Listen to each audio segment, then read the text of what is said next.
Hi friends, ഞാൻ ഉണ്ടാക്കാൻ പോകുന്ന ഫ്രൈഡ് റൈസാണ്.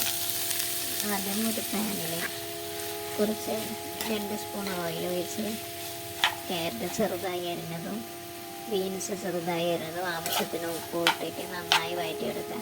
പിന്നെ നമ്മൾ ഉരുളക്കിഴങ്ങില്ലേ, അത് ചെറുതായി അരിഞ്ഞ് കുറച്ച് മുളകൊക്കെ മസാലയൊക്കെ ഇട്ടിട്ട് ചൂടായ എണ്ണയിൽ പൊരിച്ച് കോരുക. പിന്നെ ക്യാരറ്റ് പകുതി വേവാകുമ്പോൾ ക്യാപ്സിക്കം ചെറുതായി അരിഞ്ഞത്, 1 സ്പൂണ് പെപ്പർ പൗഡറും ഇട്ട് കുറച്ച് സോസും അതിലൊഴിച്ച്